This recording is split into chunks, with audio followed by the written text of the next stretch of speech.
एक कहावत है, हाथी के दांत खाने के और दिखाने के और। एक तरफ जहां बुजुर्गों के लिए बड़ी बड़ी सुविधाएं देने की बात कही जाती है, वहीं दूसरी तरफ बुजुर्गों को लावारिस समझ जानवरों की तरह बर्ताव किया जाता है।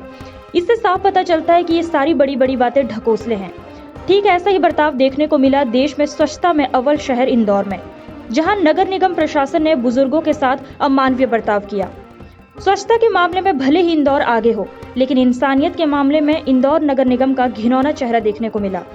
इंदौर शहर में मानवता को शर्मसार करने वाला एक ऐसा मामला सामने आया है, जहां नगर निगम कर्मचारियों ने बूढ़े भिखारियों को एक डंपर में मवेशियों की तरह भरकर शहर के बाहर ले जाकर जानवरों की तरह फेंक दिया। दरअसल रोड पर घूम रहे बूढ़े भिखारियों और बेसहारा बुजुर्गों को इंदौर नगर निगम कर्मचारियों ने मवेशियों की तरह डंपर में भर लिया। जब आसपास के लोगों ने इसका विरोध किया तो नगर निगम कर्मचारियों ने अनसुना कर बुजुर्गों को वापस डंपर में बैठाया। बुजुर्ग लोग गाड़ी में एक के ऊपर एक लदे हुए थे।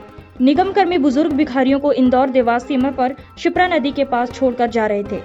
इनमें से कई ऐसे बुजुर्ग थे जो चल फिर भी नहीं सकते थे। वहीं जब खबर सुर्खियों में आई तो निगम कमिश्नर प्रतिभा पाल ने रैन बसेरा के 2 कर्मचारियों को बर्खास्त कर दिया। इस पूरे मामले में प्रदेश सरकार पर कई सवाल खड़े हो रहे हैं। कांग्रेस नेता जीतू पटवारी और नरेंद्र सलूजा ने पूछा कि क्या यही आपका सुशासन है। सलूजा ने कहा कि निगम अधिकारी भाजपा की विचारधारा पर काम कर रहे हैं। वहीं इस मामले को संज्ञान में लेते हुए सीएम शिवराज ने नगर निगम उपायुक्त प्रताप सोलंकी को निलंबित करने के निर्देश दिए हैं। प्रताप सोलंकी को नगरीय विकास संचालनालय भोपाल अटैच कर दिया गया है। अभिनेता सोनू सूद ने इस मामले में दुख जताते हुए कहा कि कोई बच्चे अपने माँ बाप को इस तरह कैसे छोड़ सकते हैं और बुजुर्गों को मवेशियों की तरह डंपर में भरकर शहर सीमा से बाहर छोड़ दिया गया। ये बहुत ही शर्मनाक बात है। अभिनेता सोनू सूद ने कहा कि हम मिलकर इन लोगों को छत और खाने का प्रबंध करेंगे।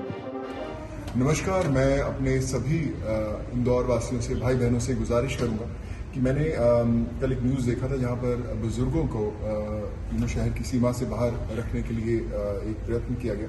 तो मैं आप सबसे यही कहूंगा कि मैं और आप, हम लोग मिलकर इन्हें छत देने की एक कोशिश करनी चाहिए। मैं इन्हें इनका हक दिलाना चाहता हूं, इन्हें इनके सर पे वो छत दिलाना चाहता हूं और उनके खाने पीने का प्रबंध, उनका ध्यान रखने का प्रबंध करने की कोशिश करना चाहता हूं। लेकिन ये आपके साथ के बिना बड़ा मुश्किल है और मैं कोशिश करूंगा कि इन्हें इनका हक मिल पाए, इन्हें इनके सर की छत मिल पाए।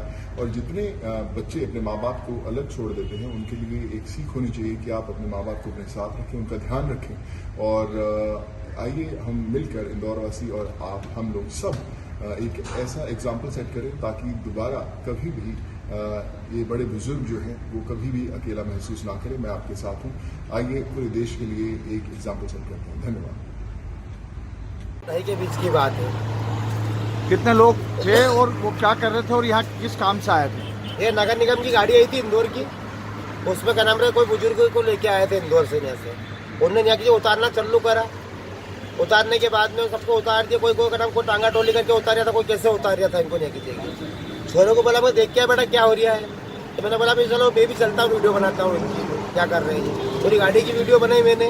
उनको बोला भैया यहाँ के उतार रहे हो, नहीं हमें का नाम सरकार का आदेश है, इनको यहाँ उतारना है। ये हमें इंदौर में परेशान कर रहे हैं। तो चलो ठीक है, गंदगी फैला रहे हैं तो ये वापस हमने देखा कि यार इसको यहाँ की छोड़ के जा रहे हैं। तो फिर हम पलट के आए वापस। वो गाड़ी बाईपास से गाड़ी पलटा के लेके, हमने गाड़ी ने रोकी, उनकी रुकोई गाड़ी उस पार। वहाँ से पलटाने के बाद में ब्रिज के नीचे से इनको बैठाया वापस गाड़ी में सबको। कितने लोग थे और कैसी हालत थी उनकी? उनकी हालत तो बहुत खस्ता हालत थी। कितने बुजुर्ग थे उसमें? उसमें का नाम बुजुर्ग कम से कम मान के चलो 8-10 बुजुर्ग थे, 2-1 महिला थी उसमें, और बाकी सभी ऐसे थे कि क्या नाम बस पूछो मत। उनकी हालत बहुत ही सख्त हालत थी उनकी। फिर आपने जब उनको बोला कि यहाँ मत छोड़ के जाओ, उसके बाद फिर क्या हुआ? तो जो सरकार ने बोला हमें तो यहाँ की छोड़ने के लिए पूरी जानकारी मिलने पर आपको अवगत कराऊंगा। अभी हमने तात्कालिक रूप से कार्रवाई की है और उन दोनों को निलंबित कर दिया। पे कार्रवाई और नगर निगम का आप जानते हैं बहुत संवेदनशीलता इसको लेके, रैन बसेरा को लेके। ये जो गाड़ी चला रहा था ड्राइवर, इसकी भी गलती मानी गई है।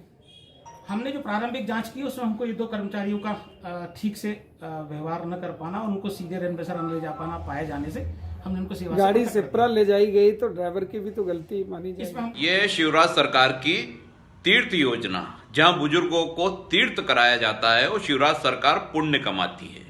इंदौर नगर निगम के कर्मचारी एक रिमूवल वाले वाहन में बुजुर्गों को भेड़ बकरियों की तरह भरकर ले जा रहे हैं, वो शिप्रा के पास ले जाके फेंक रहे हैं। ये किस तरह का व्यवहार है? ये कैसी योजना है शिवराज सरकार की? मुख्यमंत्री को शर्म आना चाहिए कि इंदौर से इतने बुजुर्गों को इतनी कड़कती ठंड में रेन बसेरे में जगह देने की बजाय ट्रकों में भरकर जंगलों में फेंका जा रहा है। आज इंदौर का नागरिक होने पर मुझे शर्म आती है कि मैं एक ऐसे शासन में, ऐसे तंत्र में जी रहा हूं जहां इन बुजुर्गों के साथ जानवरों से भी बुरा बर्ताव किया जा रहा है।